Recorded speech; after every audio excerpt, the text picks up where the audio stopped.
Hello there, everyone. Welcome back to another edition of the Wrestling Highlights of the Week, presented by My Two Cents Podcast, hosted by G2. I am G2. For the people that's unaware of what the Wrestling Highlights of the Week is, well, let me tell you. It consists of me talking about everything that happened in the world of professional wrestling that you saw on the screens, whether it comes from the world of WWE, AEW, or TNA. And on this episode, I'll be talking a little bit about New Japan, because New Japan had their WrestleMania-esque show this past weekend, which they entitled Wrestle Kingdom and also Wrestle Dynasty. Wrestle Dynasty was a collaborative effort with New Japan, with AEW, with CMLL, with I want to say Stardom. That's a female Japanese wrestling promotion over there. I'll be talking and touching on those little events more when I get to AEW, because again, they were collaborating with AEW promotion. But this week, that's what this episode will be consisting on. With AEW, they are continuing off of everything that happened last week with the fallout from World's End. We got Kenny Omega back on AEW this week, but as I said, I'll talk about that more when I talk about AEW. And on the WWE side, I'll be talking about WWE's big effect that happened on Netflix. WWE's Monday Night Raw was on Netflix for the first time, which we will see for the foreseeable future. It's on there now. I'm going to talk about the impact that it had from the celebrities being there, from the moments that happened on said show, and the rest of the events that happened on WWE television throughout the rest of the week. So with me laying out everything that I do want to talk about, let's get on to the first wrestling promotion that I do want to at least give a couple highlights about. I want to start off with TNA Wrestling. TNA's impact this week. It was a continuation of their build-up for their next week's pay-per-view of Genesis. And on this week's episode of TNA, we would confirm that Jordynne Grace will be going against Tessa Blanchard next week on Genesis. We had Joe Hendry and Rhino in the main event going against TNA World Champion Nick Nemeth and his brother Ryan Nemeth. You had the Rascals going against the Good Hands. In a gauntlet match, you had Mike Santana going against the Northern Armory. You had a six-man tag of Eric Young, Jonathan Gresham, and Steve Macklin going against the System. And also you had Savannah Evans going against a returning Lai Lee, which is if you know her as, formerly known as Xia Li in WWE. So that's what happened on this week's episode of TNA. The important bits that came out of TNA this week, I already mentioned it. Tessa Blanchard, Jordynne Grace, they'll be going against one another at Genesis, because you saw Jordynne Grace call Tessa Blanchard out to fight her because Jordan is tired of Tessa always blindsiding her, since Tessa has made her way back to TNA these last couple weeks. Jordan will call her out to the ring. Tessa will try to blindside her again, but Jordan will be prepared for it. So then you see both of those two just scrap in the middle of the ring. Security will come out to separate both ladies, and then it will get announced later in the night that those two will be going against one another at Genesis. I do have to put this out here, at least for me. I don't know if Jordynne Grace doesn't like Tessa for real. I don't know if this could be one of those situations where they're taking a personal thing and they're making this into a storyline thing to try to play off of the internet rumors and speculations that's been floating around for the last couple of weeks. Because people have been bringing up old tweets that Jordynne Grace talked about Tessa Blanchard and how she was back a couple years ago. Again, I don't know if both of these ladies like one another, or they dislike one another, or they're able to talk one another behind the scenes and they were able to bury the hatchet. I don't know. But what is coming across is I hope that both ladies are able to put up a good match next week at Genesis, which I think they will. Because this will be Tessa Blanchard's first time, at least I feel, in the American mainstay's eyes, to prove that she is that good the way that she was a couple of years ago when she was in TNA. And this is a way for Jordynne Grace to, I say, bow out of TNA and really put someone over, so Tessa could be the star that she was supposed to be, or that she was a couple of years ago before she left TNA. And hold down the Knockouts division with Masha Slamovich going into the foreseeable future. So again, we'll just have to wait and see with Genesis next week. Joe Hendry and Rhino, they defeated Nick Nemeth and Ryan Nemeth, so this gives Joe Hendry more momentum as he goes into his TNA World Championship matchup against Nick Nemeth next week at Genesis. I did like how TNA did put up I would like to say a profile package on Joe Hendry, really breaking down his fandom going into professional wrestling. So talking about his early wrestling career, talking about him being in Europe at the time where the European wrestling scene was starting to boom. And I would say this was right around the time of 2014, 15, maybe 16-ish. This is whenever WWE wanted to start putting their hands into the water of going over to Europe wrestling at the time. And Joe Hendry talked about how the wrestlers over there, they were rugged. They had the tough exterior. So he had to pivot into a different direction, which ultimately led to the Joe Hendry that you have today. The guy that makes parody songs, the guy that is looked at as a joke that has a lot of charisma, but he could back it up in the ring. So I did like how they did put that character package in there for Joe Hendry to, again, if you're not used to TNA, you don't know what TNA is, and this is your first time watching it, you at least know who this guy is, and you at least understand the importance of him. So I did like how they did that for him there. Mike Santana, he went against the Northern Armory. He did beat the first two members. He beat Judas Icarus, and he did defeat Travis Williams. But when Josh Alexander came down and he got in the ring with Mike Santana, you saw Icarus and Williams come in and beat up on Santana. Josh Alexander would hit the C4 spike on Santana and lay him out and take his headgear back. And it was announced that at Genesis, Mike Santana will be going against Josh Alexander. And for me, again, this could be another situation. And I'm not saying that Josh doesn't like Mike Santana. They have a good relationship outside the ring. I think this is a point where Josh Alexander is going to put over Mike Santana, so Santana can get in that top guy-ish spot for TNA. The way that Mike Santana has entered back into TNA last year, he made his intentions known that he wants to be the TNA World Champion. He wants to have that type of run. I think with Josh Alexander kind of giving the head nod to Mike Santana more than likely at Genesis next week, that's going to be the point where Mike Santana will be looked at as a main eventer for TNA. But again, time will tell with that. But yeah, those are the main highlights that came out of TNA Wrestling this week. Behind the scenes, though, that TNA did release to everyone and let them know was that Masha Slamovich, John Skyler of the Good Hands, and Ash by Elegance, they have re-signed with TNA. So those are three names that you can say that is going to be staying with TNA for a little while longer, which I'm happy for, because I said it a couple of weeks ago. TNA, they need to sign more people because people are starting to leave TNA now since their contract has expired. So I'm glad that they are able to keep some names, and hopefully with the names that are more than likely leaving, later Jordan Grace or Josh Alexander, they're able to grab names off the independents and try to not only take those spots that Josh Alexander and Jordan Grace are leaving, but try to bring in people that can be a Swiss Army knife, be whatever you need them to be. If you need them to be a tag team action, they could do that. You need them to be in singles action, they could do that. You need them to do any type of character work or something like that, they can do that. Because I feel that TNA, again, I've said it before, is a company where you are able to throw stuff against the wall and see what sticks, because this is the promotion where you're able to try different things out. And if it works, it works. If it don't, guess what? People will just say, oh, that's TNA. And guess what? You'll disappear for a little bit. You come back and you retry something again. So I hope that they're able to bring in people like that to take up the spots of Josh Alexander and Jordan Grace in the near timey future.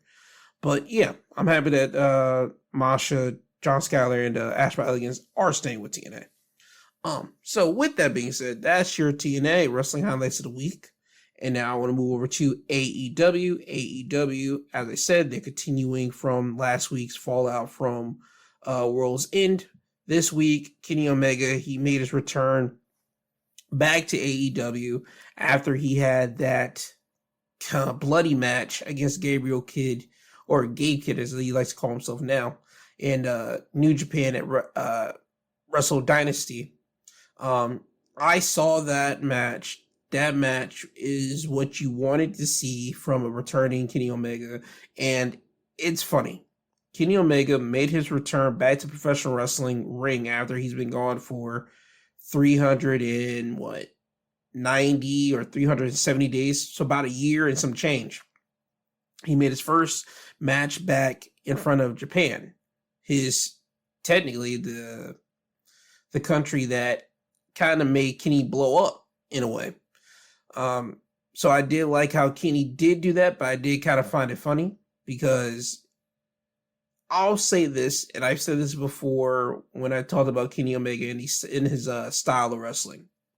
Kenny Omega's style of wrestling is not one you could do over here on the American soil week in and week out. Kenny Omega's style of wrestling is one that whenever he really puts like 100 and screw that 110, 150% in, he's able to go balls to the wall, just go dumb with it. He's able to do those type of matches over there in Japan. He's not able to do those type of matches over here in America week in and week out. Now, he can give you a little spurst of those type of moments in matches from time to time when they actually need it. But if you see the way that Kenny Omega is presented and the way that he wrestles over there in Japan, and then you see the way that he's presented and the way that he's wrestled over here in America, you can constantly see that there is a difference between Kenny Omega in Japan and Kenny Omega in America.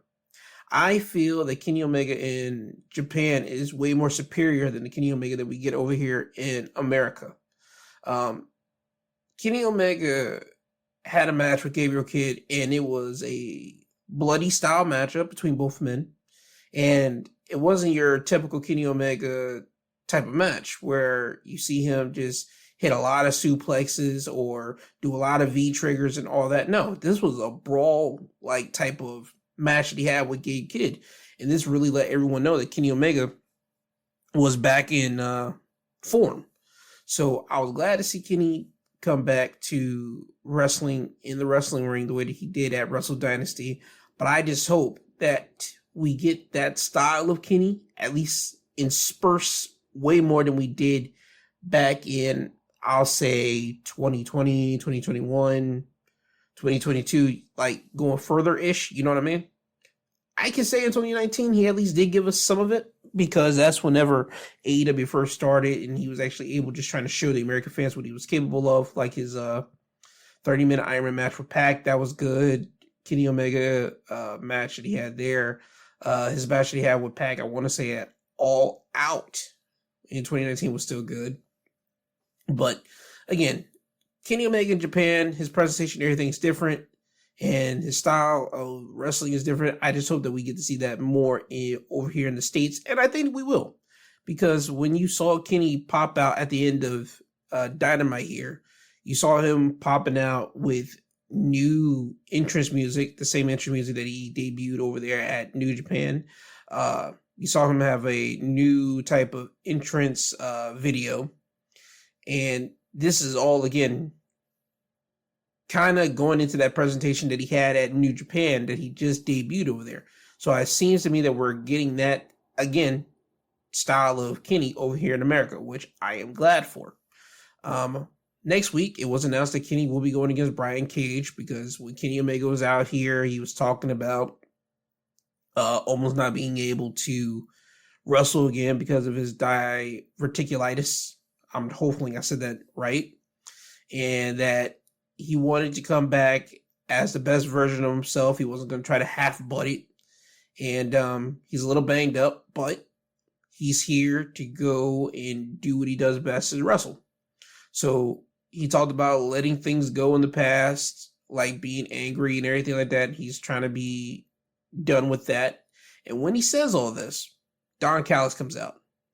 Don Callis, before he could even say an edge word out, Kenny would just beam it right to Don Callis. And for the people that don't know this, Don Callis was the guy that was around Kenny Omega in late 2020, the guy that kind of helped Kenny Omega become AEW World Champion.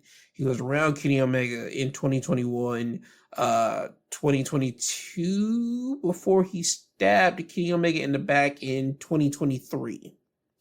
And yeah, the thing is, Don Callis having his whole Don Callis family now, they will come out when Kenny starts putting his hand on Don. You had Brian Cage come out. You had Lance Archer come out. You had Kyle Fletcher come out. They all took shots on beating on Kenny Omega. Brian Cage would hit Kenny right in the gut area, right where he got his intestines, 2 feet of it took out. So as they're beating on Kenny, Will Ospreay will come out to make the save. Will Ospreay had a match earlier in the night against Buddy Matthews. That kind of set the tone for Dynamite, which that was a good match itself too, by the way. He makes the save. The Don Callis family all leaves out. Will Ospreay and Kenny will have a stare down between one another. These two guys have a little bit of bad blood with themselves. And you just see Will leave the ring and give Kenny the ring. And that's how Dynamite would end. And it was set up for next week. Kenny Omega will be going against Brian Cage. So Brian Cage being the first match back for AEW's Kenny Omega, I have no problem with it. Because Brian Cage, he's really underrated, underappreciated over in AEW. And hopefully this can get new eyeballs back on Brian Cage to let people know, hey, this is what Brian Cage can do. Hey, you remember?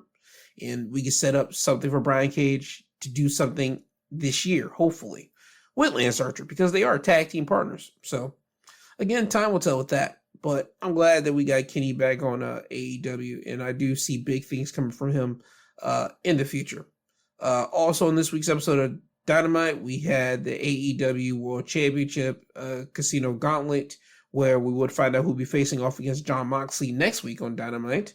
Powerhouse Hobbs would win this Casino Gauntlet by hitting a spine buster on Kyle O'Reilly to win the matchup. Now, in this match, we had a list of names. We had Jay White, Adam Page, Wheeler Yuta, Ricochet, Adam Cole, the TNT champion Daniel Garcia, Powerhouse Hobbs, Roderick Strong, Lance Archer, Kyle O'Reilly, and Jeff Jarrett. Now, I only got one funny thing to mention out of this whole thing. When Adam Page was in the ring by himself because he already took care of Jay White and he took care of the Wheeler Yuta, and the clock started going down and it got to 0, it hit Swerve's music. And you saw Adam Page look over at the stage and he had bug-eyed for a minute like, okay, we're about to get Swerve and Hangman again. But you hear the Who's House, Swerve's House, and then it just stops right there. And you hear Ricochet over the intercom say, it's my house now. And he hits his stupid cackle laugh. And then you hear Ricochet's music hit. Ricochet comes out. So Ricochet kind of rickrolled the AEW audience thinking you were going to see Swerve, but you didn't. So Ricochet is still doing his business with Swerve after last week of knifing up or scissoring up Swerve right in the forehead. And also, this still shows you the grip that Swerve has on Hangman Page. Because once that whole Swerve House music hit for a brief second, you just saw Hangman go bug-eyed. So again, that tells you their little thing between Swerve and Hangman, it will never be finished until something has to break from that. So I did like how AEW did put that right in your face. So congrats to AEW for that. I did like how we did have all 3 members of the Undisputed Kingdom in here, Adam Cole, Roddy, and Kyle. It did seem like, okay, one of these 3 guys were going to win, but nope. We got a surprise win for Powerhouse Hobbs, which I'm not mad at. Because I think anybody that would have won this match would have ultimately lost to Mox next week. Because that's not the story that they're telling. The story that they're telling right now is Rated FTR, which is FTR and Adam Copeland, or Cope that he's going by now. They're going after the Death Riders. Cope being the centerpiece for Rated FTR, being their singles guy.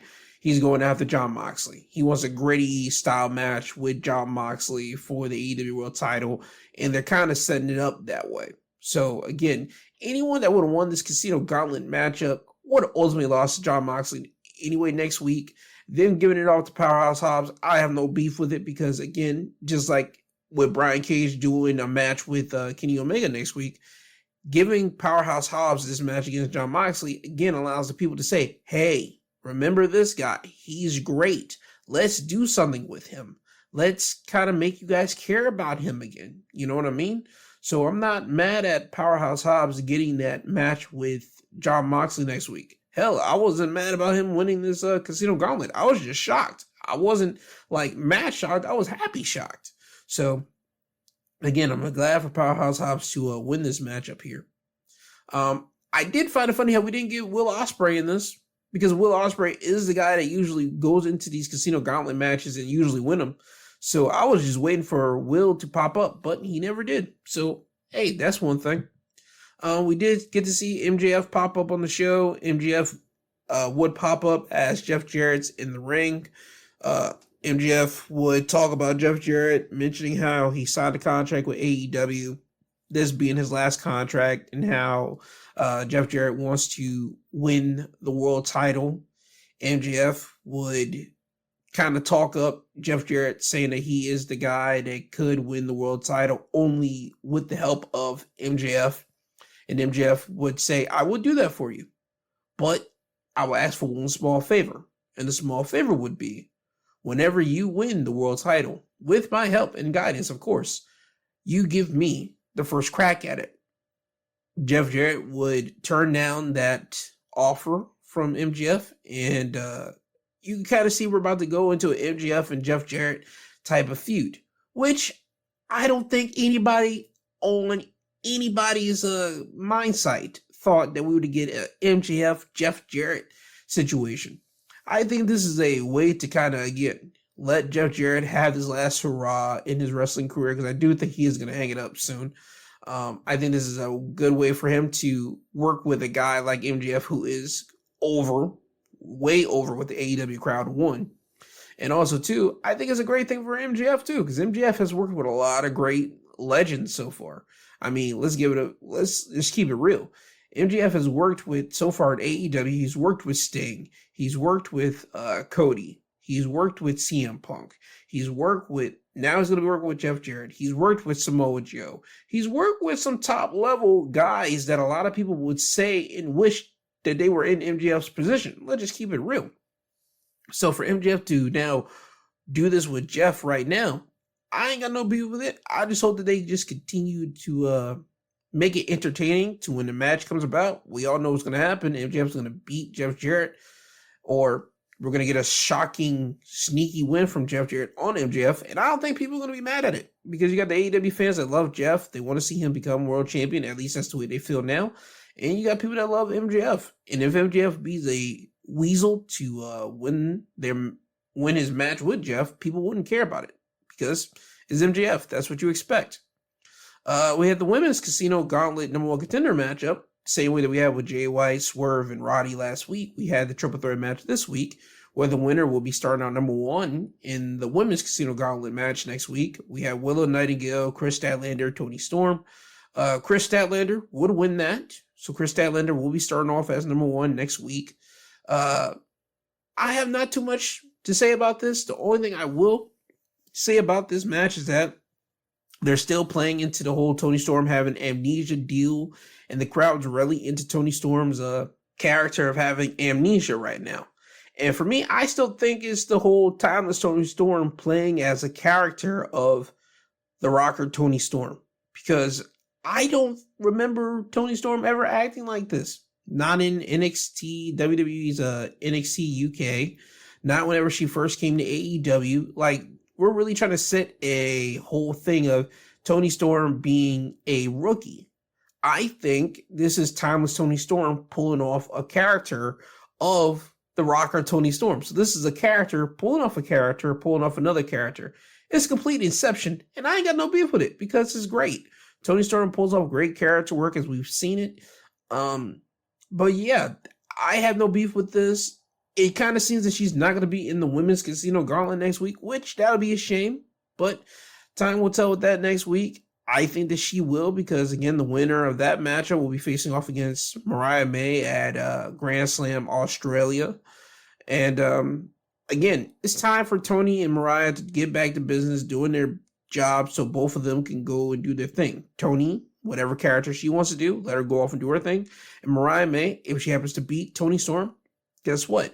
Allow her to get in some real legitimate feuds with some ladies on this freaking roster, a la a Willow Nightingale or a la a Chris Statlander. Let's get this thing running. That's the only thing I asked for. That's it. Before I get off talking about AEW, there was one other thing that shocked me. Private Party. Private Party came out. They had their little private event on the stage. The Hurt Syndicate will come out, and the Hurt Syndicate will make their motives known that they want the AEW tag team titles, which that shocked me. I'm not mad at Bobby Lashley or Shelton Benjamin stepping their toe into the tag team division as a team. I have no beef with that. Shelton Benjamin, a established tag team wrestler. Bobby Lashley, not so much. Bobby can learn quickly with Shelton because they've been friends for some time, and I don't think it'll be hard for them to get some in-ring chemistry as a team. But I would have thought they would have got a third guy to work with Shelton so they can go after the tag team gold and Bobby can go after a singles type of gold, because I only see Bobby as a singles gold competitor, to be honest. I don't see him as a tag team guy, but that's where we're going with this. So that kind of caught me off guard, but in a nice, pleasant way. Again, Hurt Syndicate, I have no beef with what they're doing. As long as we get more people added into the Hurt Syndicate, that's all I ever truly do want from them. Allow them to win gold and add more people to it. Not just have it be Shelton, Bobby, and MVP. No, let it be at most 5 people. MVP included, because MVP isn't going to wrestle. Have 4 people that will wrestle. MVP be the mouthpiece and allow it just to go about their business. That's all I ask for the Hurt Syndicate at most, to be honest with you. That's all that happened on AEW Dynamite this week. So yeah, that was Dynamite AEW this week. But before I get off of them, I did mention I will be talking about Wrestle Kingdom and Wrestle Dynasty.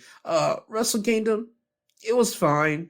It wasn't as glamorous as the previous Wrestle Kingdoms because they didn't have like big major stars on that show.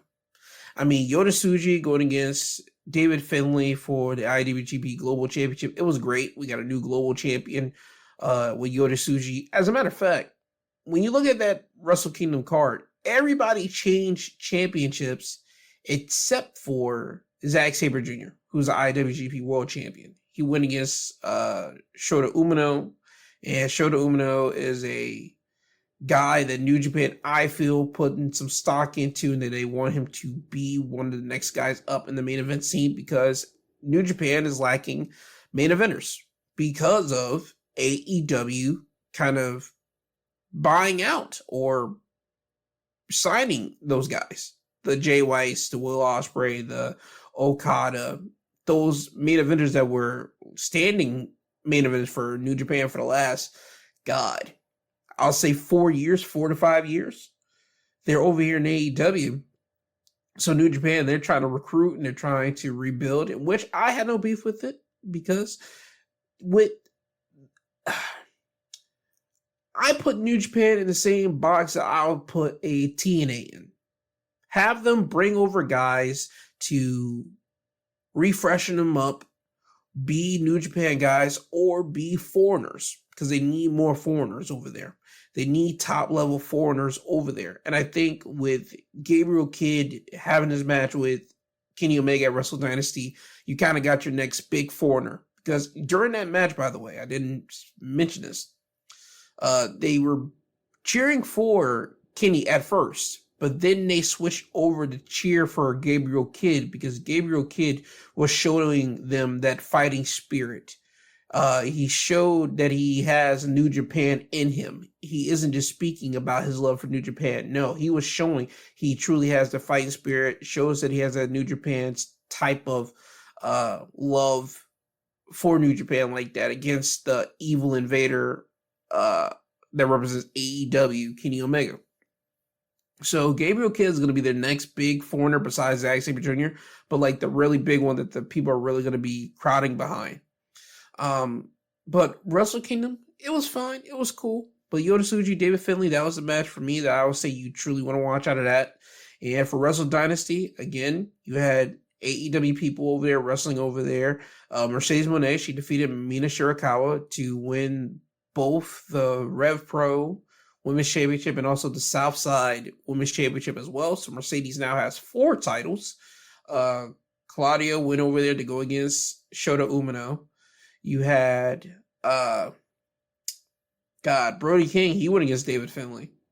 You had, as I said, Kenny and Omega, and then you had Ricochet challenging Zack Sabre Jr. for the IWGP World Championship, which Zack still beat Ricochet. And also, Ricochet had a good showing against Zack Sabre Jr., and again, we're starting to see a more aggressive side of Ricochet with the high-flying ability still, but he was going with more aggression than we have seen before. So I'm glad that we're seeing that out of Ricochet, and with this heel turn that he's had, hopefully we can see more of that over here in AEW as well. But, oh yeah, the Young Bucks, they won the IWGP World Tag Team titles over there. They haven't shown their face back on AEW yet, so I can't wait for them to show their face back up, because again, they're another team that I feel can help out to either fast forward this Death Rider story or help out the tag team division. Because again, tag team division is starting to get up and going again, but you still need another little kick in the pants to make it go. And the Young Bucks, they're always great. I didn't like their little EVP little characters that they were doing there, which they still might come back with because they were playing that still over there in Japan. But them not being tag team champions, they can try to go and get back to tag team titles. I'll be happy with. Let them do that and let them face off against the Hurt Business or the Hurt Syndicate. Let them face off against a team like Action Andretti and Lio Rush. Let them go off against a team like the Outrunners. Again, give these teams that little oomph and boost and say, hey, this is a team that we're looking for in the future, 2025 and future. Hey, let's do something with them. Or, hey, this is a faction that I feel we need to pump up a little bit more so they can kick our tail, throw us around a little bit. Let's do that. They can give back to the people there, and I think people will care because the Young Bucks are a founding foundation for AEW since the beginning of their formation. So I think AEW does need the Young Bucks to come back because they were at New Japan. And again, them being tag champions, hell, who say you can't put the tag team titles on the line in AEW? You win a couple of matches, like, again, against Action Andretti and Lio Rush, against Outrunners, against another team that you want to bring in to do something with. You know what I mean? Just do something over there in AEW, again, to make your company more palatable and make your tag team division just up the ante with them. That's all I'm asking for out of AEW. But that's AEW this week with my Wrestle Dynasty, Wrestle Kingdom little quick hits on that. So with that, that's AEW Wrestling Highlights of the Week out of the way. And now we move over to WWE. Now, usually when I talk about WWE, I usually split it up and I talk about everything that happened on their respective brands, NXT, Raw, SmackDown. But since this week was a huge momentous week for WWE as they went into their Netflix era, more specifically for Monday Night Raw, I'm just going to talk about the highlights and basically just jumble it all up, okay? Now, the big highlights that came out of this week truly was Raw being on Netflix. They've been promoting that for mad months, letting people know, hey, we're going to Netflix. Hey, we're going to Netflix. Every time they went to commercial break, every time they were on television, as soon as they start Monday Night Raw, they'll get the usual introductions. Then they say, oh, Raw is going over to Netflix. So we finally got that this week.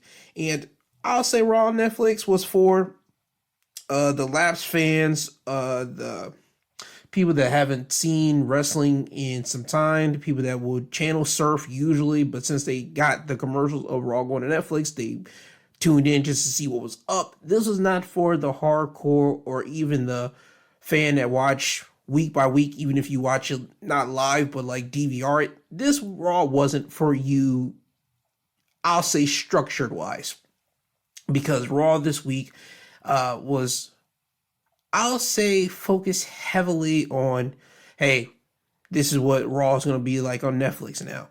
Because you only have 4 matches on a 3-hour show, which that's not the usual case for Raw. Raw usually has at least a good, I'll say, 6 matches tops with a lot of in-ring work of people on the microphones or even backstage segments.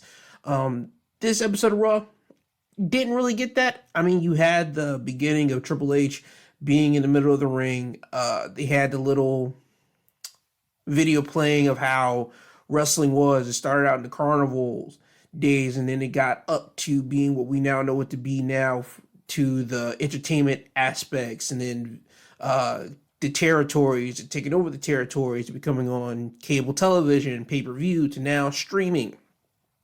They play that video, beautiful video package. And then Triple H is in the ring, which now on Monday Night Raw, they will be showing sponsors on the mat. I believe they had like Fortnite in the big middle of the mat. They had like Hulk Hogan's beer, and I'll get to Hulk Hogan in a minute. And they had other different little sponsors on the mat. Triple H gave a little speech to basically say, hey, we're now on Netflix. We're now in the Netflix era. Pyro goes off. Then The Rock comes out. Rock basically does the same spiel as Triple H, thanking Netflix, thanking the people in attendance, even thanking Cody Rhodes, who was in the crowd. And that kind of got people off guard because Rock, Cody, last time we seen The Rock, he was at Bad Blood, ending the show literally on the stage, looking at Cody and Roman, throwing up the 3 fingers up and then slicing his throat. Like, we all kind of tripped out on that. I know I was in the car with my brother because I missed the beginning of Raw, but I was able to see it back.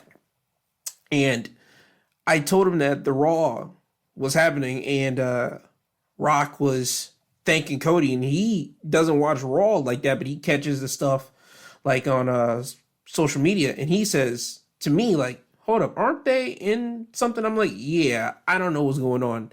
And he even said that maybe this could be a ploy for Rock to kind of like sucker Cody in and kind of just like play nice for now until it's time for him to like stab him in the back or something. Which I think that's the case, because Rock would show up on NXT literally the next night because The Rock heard the internet talk about how, again, he was nice to Cody and all that and how it really didn't fit. Rock basically was there to tell him, shut up. I'm 20 steps ahead. Just watch the rest of what I'm going to be taking the ride that you're on and just trust the process, basically.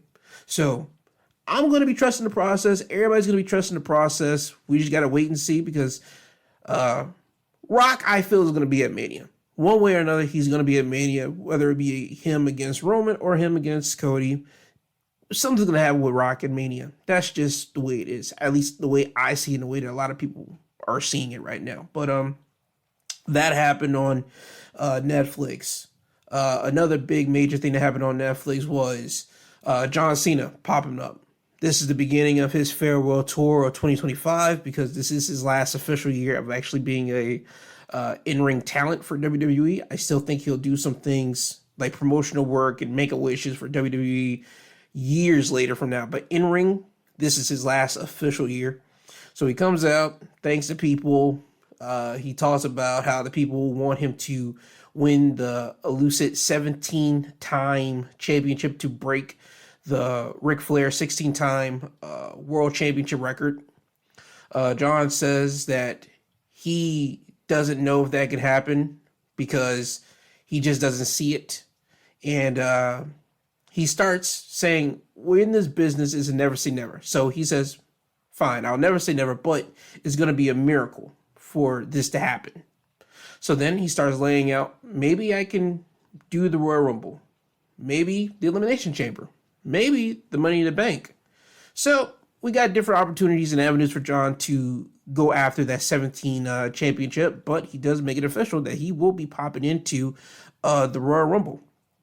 This will be John Cena's last Royal Rumble. This will be his last time just entering it. So he plans on winning it to try to be going off to WrestleMania to main event to go after his 17th championship, which I think that's suited.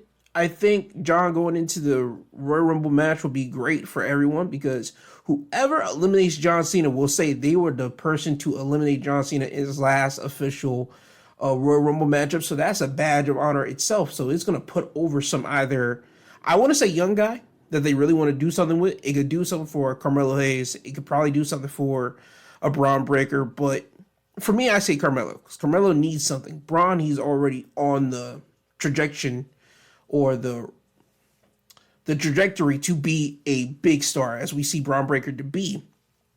Carmelo Hayes, since he's been on SmackDown, yeah, he's been a couple of high, not going to say high stake matches, but high pressure matches, going against Cody, going and having that series with Andrade on SmackDown to keep the fans entertained for weeks on with that. That triple threat that he had with Andrade and LA Knight at, Crown Jewel over in Saudi Arabia.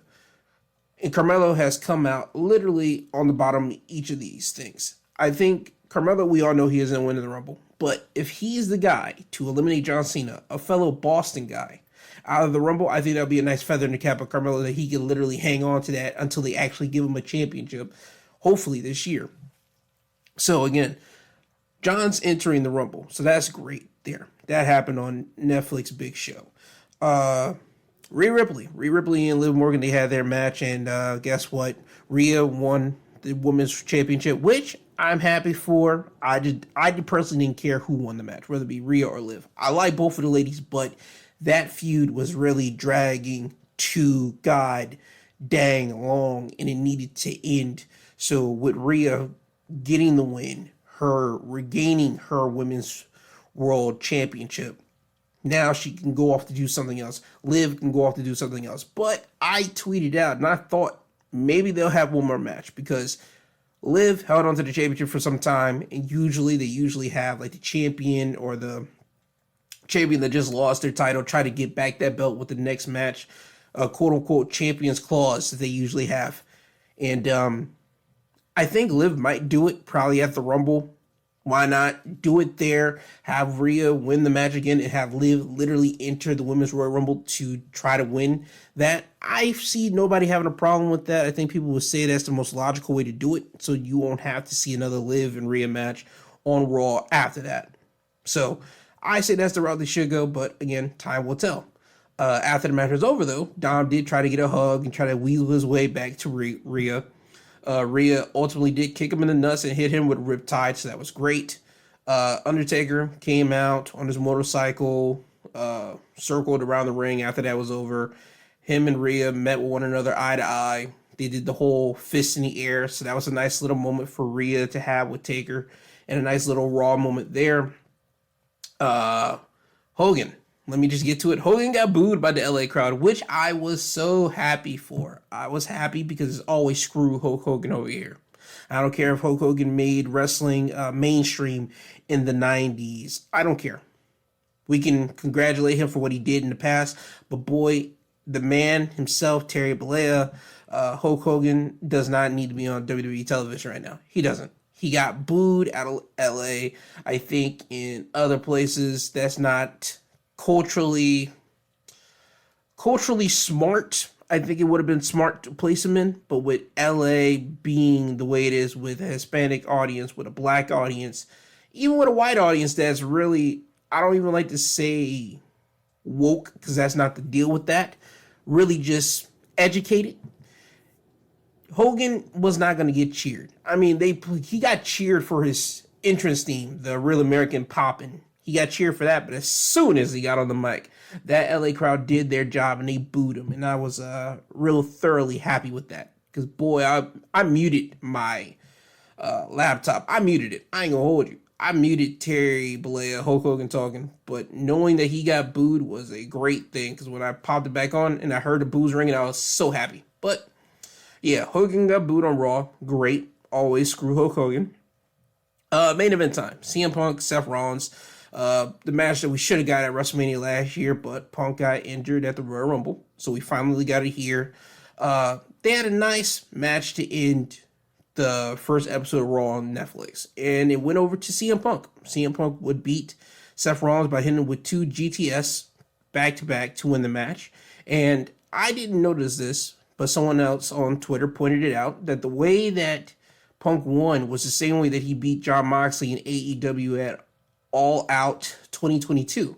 So that was a nice little callback to the real wrestling nerds and real diehards that really follow that all the way through. So that was a nice thing, because remember, Seth Rollins, Jon Moxley, Roman, they were all part of the Shield, and with now Seth and Mox both going down to CM Punk with 2 GTSs back to back. When the time comes for Punk and Roman to have their business, we'll get to that.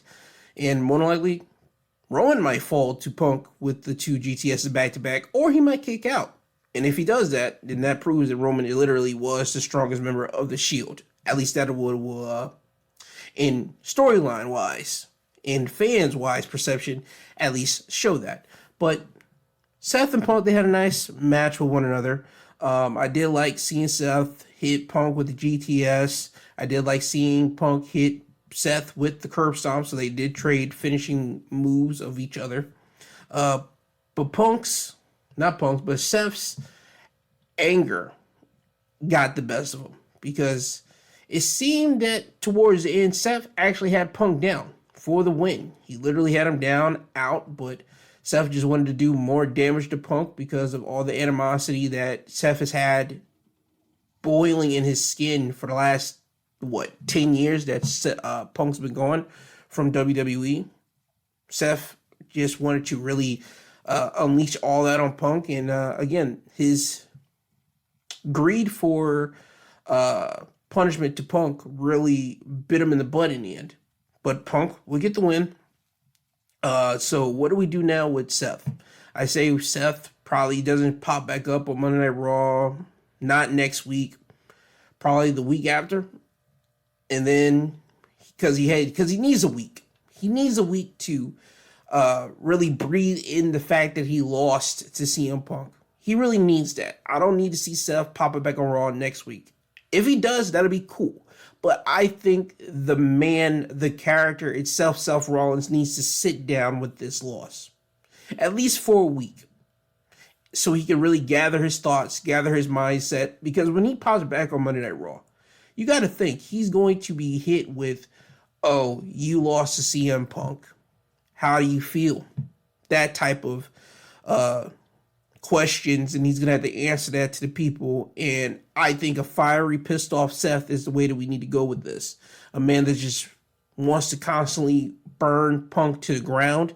And even have Drew McIntyre look at Seth and say, hey, remember what you told me a year ago? That you need to let this thing go with Punk because it's going to ruin your life. How's that working out for you? Because then it can get those two on the exact same page, and which will lead them ultimately to the Rumble. Because we know Punk's in the Rumble. We know Punk's in the Rumble. We know Cena's in the Rumble. And also, just to let it be known now, Roman is in the Rumble, Royal Rumble now. Because Paul Heyman would announce on SmackDown that Roman is planning on to enter the Royal Rumble and win back the WWE Championship at Mania. He would tell this to Cody on SmackDown. So with Roman and Punk being in the Rumble, you could see Seth and Drew coming together to more than likely try to screw it up for a Roman and or a CM Punk in the Rumble. So I would love to see those type of stories really go in there with that and really be played out in the Rumble. So again, for me, I think Seth needs to sit down for 1 week on Monday Night Raw, not be there next week, and he pops up the following week after. So that can start building into a real pissed off Seth Rollins. That's what I think with that. But Punk, he'll pop up on Raw next week, probably officially declare himself into the Rumble, but he's already made his intention known. He's going in. But yeah, that happened. And also, how can I forget the great Tribal Combat matchup of Solo and Roman, which technically opened up Monday Night Raw after Rock did his whole hoorah speech. They had the Tribal Combat matchup to see who was going to be the Tribal Chief, and Roman won. Roman won because of all the interference that happened to play a part in that matchup. Not only to help him, but also that went against him. You had Tama Tonga, Jacob Fatu go in and try to save Solo in the matchup. You had Sammy and Jimmy come out to make the save to counter the Jacob and Tama Tonga aspect of this. No, Jay did not involve himself in this matchup because he had a match with Drew McIntyre later that night, which Jay won. And also, Jay had the moment with Travis Scott in the audience, in the crowd, making their way down to the ring. And Travis Scott, he smoked a joint. And that was a great little funny moment there, because if you know anything, you shouldn't be smoking a joint on television. At least, especially a wrestling program that's quote-unquote PG or PG-13. You're not supposed to be doing that, especially with kids around you, like so close. But it was just a funny moment. Nobody got hurt. Nobody was harmed. So that was great for WWE to experience that effect of real hip-hop really being in your face like that. And hopefully we get more moments of hip-hop just being in WWE. That's all I care about, because hip-hop's too good for it not to be. But anyway, Jay wasn't part of the Tribal Combat matchup, but Jacob Fatu, Tama Tonga, Sami Zayn, and Jimmy Uso were a part of that. Also, surprisingly, Kevin Owens. Kevin Owens popped in and he hit a stunner on Roman Reigns, and he wanted Solo to win that match because for the last, now going on 5 years now, Roman Reigns made Kevin Owens' life a complete miserable hell for 5 years. And I don't care what no one says, Kevin Owens has the right until the day that he decides to pass away, that if he ever wants to interfere in a Roman Reigns matchup, I think he has a pass to do it at any time. Because again, for 5 years, Roman made his life hell. He almost tried to end his career multiple times. Yeah, KO can interfere in any match that he feels like of Roman Reigns, and I don't think anybody should bat an eye at that. What people should bat an eye at is that Cody Rhodes, and I am a Cody Rhodes fan, and I am a Cody Rhodes supporter. He interfered in the match to go after Kevin Owens, and this plays a part into what Kevin was saying. My man, why are you getting yourself in that bloodline business? Why? This has nothing to do with you. Roman has nothing to do with you. Solo, the bloodline, nothing of that has anything to do with you. Why are you getting yourself injected into this? What are you doing? And it kind of played into a part on SmackDown too, because when Paul Heyman called out Cody and told him about Roman plans to win the Rumble and go after the WWE Championship, Kevin Owens will come out through the crowd and basically said, this is all Cody's fault. If you would have left the bloodline alone to rip Roman Reigns apart, you wouldn't have to deal with this. Because when Roman Reigns does go back to try to get up back on the mountaintop and get that WWE Championship, it's all going to be your fault. So again, Kevin Owens is right in his analysis of this. And also, this will play a bigger portion whenever Randy Orton comes back. Because yes, Randy is going to get Kevin Owens. Point blank. We all know it because Kevin Owens pile drived Randy and put him out on the shelf. That's without a doubt. But Randy's going to get Cody off top. There's no way on God's green he ain't. Because if you remember what Randy told Cody before he teamed with Roman at Bad Blood, I believe it was in the back segment in the locker room. And Cody was asking Randy, is he okay with this? Randy said that he technically isn't too cool with it, but he understands why. And he told Cody, as long as it doesn't cause problems with us, and he was talking about myself, he was talking about himself, KO and Cody, it'll be fine if he teamed up with Roman. And what has happened since then? It's caused problems. And now Cody has been digging himself way deeper in with the bloodline and teaming up with Jimmy Uso to tag up against Tama Tonga and Jacob Fatu on SmackDown. And you help Roman to get back to Ulafala on Raw. Yeah, Randy is sitting home and he is watching all of it. Best believe, when Randy comes back, he's going to give Cody a nice RKO for his troubles for all this. Believe that. So, Roman beats Solo Sikoa. He's back to being the tribal chief. Rock comes out, grabs the Ulafala away from Paul Heyman, puts it on Roman's neck, daps him up, even gives him a hug. And what do I think of that? Again, I'm just going to have to enjoy the ride because I think we're still going to get a Roman and Rock match. We're going to have that before Rock is retiring. Something has to give.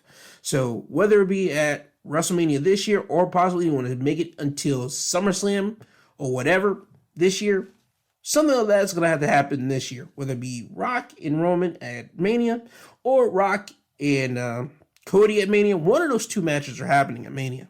It has to. Just straight up. It just got to happen. Well, another interesting detail. Solo Sikoa. Solo did not pop up on SmackDown after he lost to Roman. Jacob Fatu, Tama Tonga, as you heard already, they popped up on SmackDown. They caused havoc a little bit.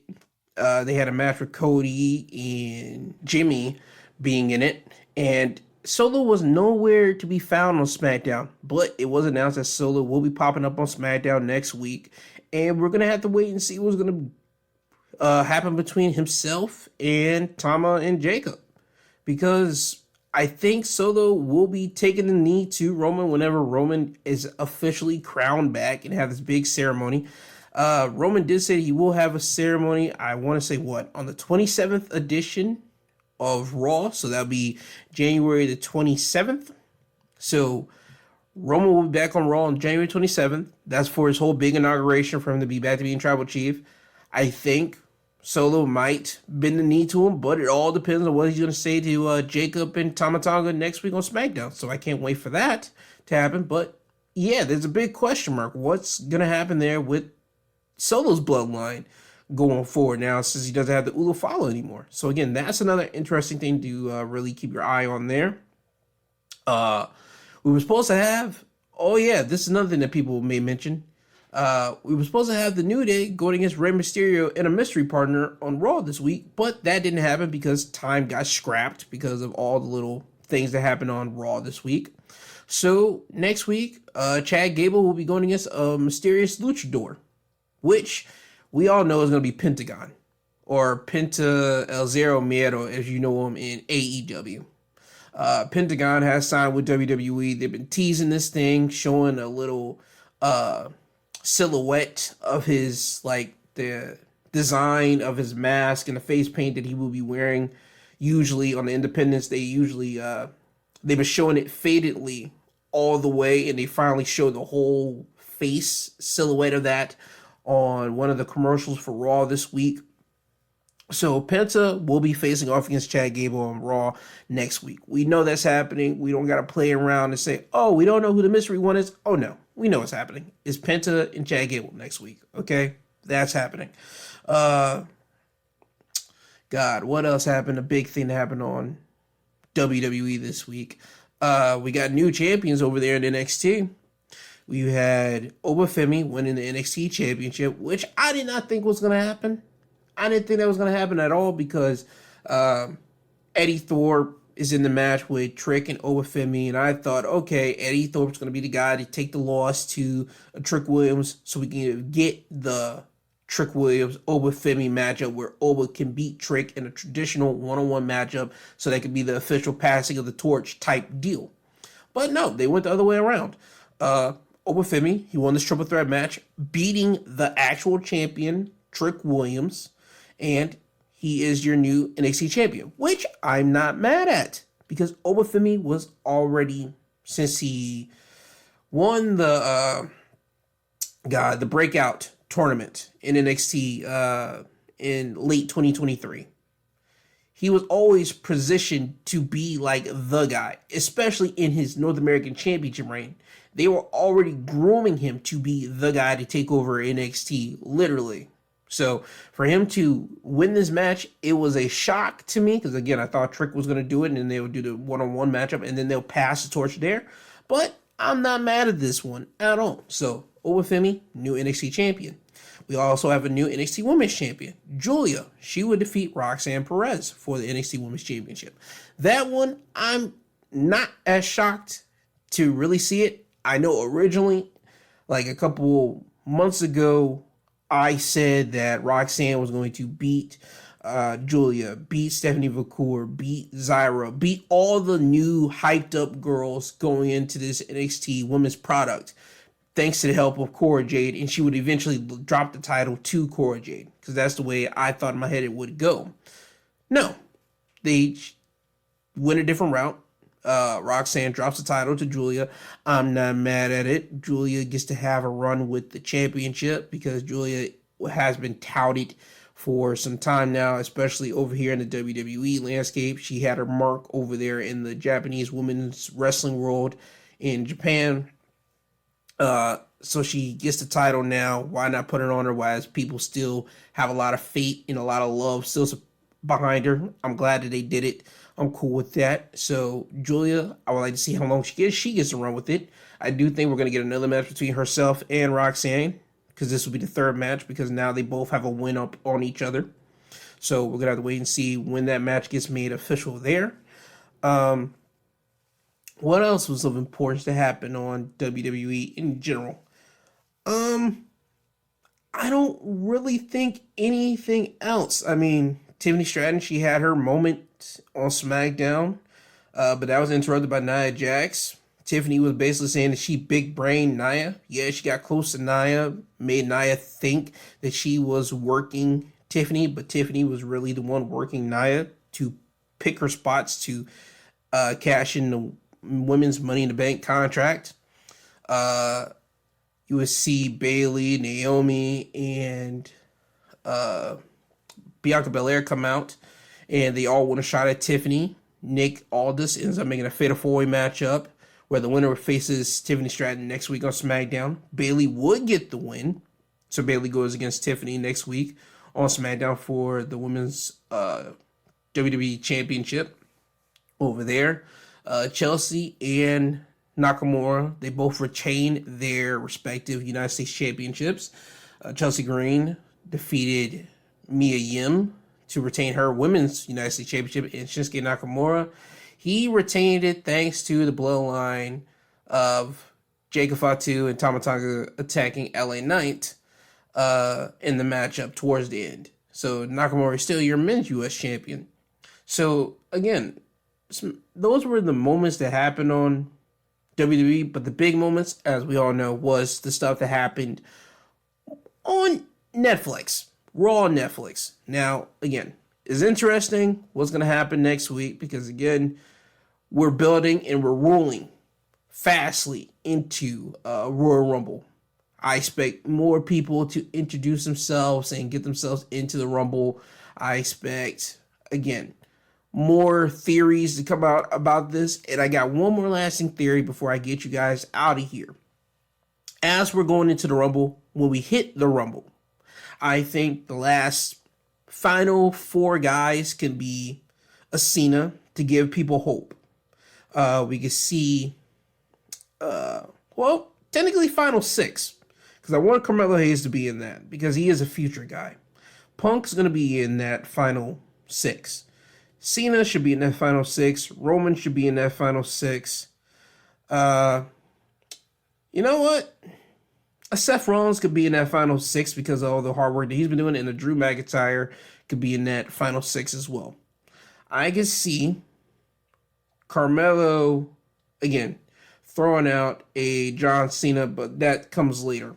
I can see Drew and Seth fighting over the fact of how they're going to try to eliminate Punk or Roman Reigns, because again, Drew has beef with Roman, Seth has beef with Roman because of their pastime. Drew has beef with Punk, Seth has beef with Punk. So I can see those two getting into an argument about wanting to eliminate Seth or Roman first, which one they want to do it first. Vice versa, it doesn't matter. It ends up costing them, right? They get tossed out by Roman and Punk, who they're able to put their differences aside because guess what? They want to win. And they just want to get those two jokers out of there. They eliminate Drew and Seth out of there. Okay, cool. So now to Carmelo, Cena, Roman, Punk. You get Cena get eliminated by Carmelo. Everybody's booing Melo, or everyone might be cheering because, again, this is a nice little moment for Carmelo, the young rookie guy that came up from NXT this past year, getting up here. Nice little star-making moment for him, right? Now you're down to Carmelo, Punk, and Roman. One of these things are not like the other. Melo gets tossed out. Doesn't matter, Roman or Punk. Now you're down to Punk and Roman.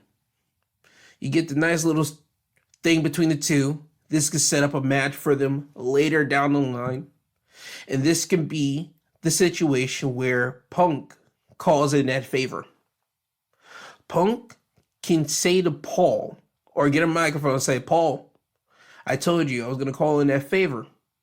I'm calling it in. Tell him. Tell Roman to get himself out of this ring. Get out of this match. And everybody will be stunned. This is the point of the whole night where you turn CM Punk as the biggest hypocritical guy you have ever seen. You are giving him a Rumble win on the platter, and everybody will be booing. This will cause mass hysteria. You will have people in the wrestling world tripping out over this. You will have the internet reactors looking at this and say, what? Are we serious? Yes, we can see that type of ordeal. And this can set it up for Punk either getting a silver platter win right there and everybody booing him or cheering him. It all depends on what they want to do there. And let them ride the wave of that. Or we can go a different route and have Roman say, nah, I'm not doing that. And people will cheer for Roman because, again, you're a man. You stand up for yourself. And Punk will then start throwing a little fit like, hold up. I am owed a favor. Paul, tell him to get out. And then however they want to play it up like that, they can do it. And ultimately, Punk ends up winning. But people will see that Punk, the Punk that people have been wanting to see since he came back to the WWE, the vindictive, evil, spiteful, manipulative Punk. We get to see that at the Royal Rumble, and it'll be a nice, easy transition for him to go off into WrestleMania to be the most hated guy in the business, because then you can have Seth, Drew, all the Punk detractors saying, look what we have been telling you. You guys didn't listen to us. No. It's too late now. It's too late now. Look at him. He's going off to WrestleMania, going off to be in the main event. This is all because of you guys, the fans, because kissing his butt. And now you got Drew and Seth being the ultimate right nana boo boo. I told you guys to your face, you guys should have listened to me. So again, they're hated by the people. You got Punk, who's going to be the biggest hated guy by the people there. And you got Roman looking at Paul, and you can cause that dissension right there, which for me, I still feel that Roman needs to have dissension because he needs to be knocked down a peg or two. Because Roman, the character, needs to atone for his past actions of what he has done to people.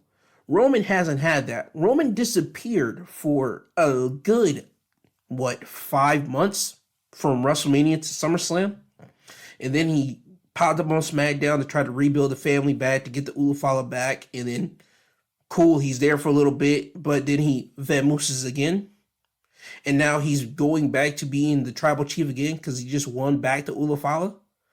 We need to see Roman get knocked down a peg because he hasn't atoned for his sins. He has not apologized to Solo. He hasn't apologized to Sammy. He hasn't apologized to Jamie or Jay. He hasn't apologized to Paul. He hasn't apologized to the people that he's brutalized in his reign of terror as champion ever.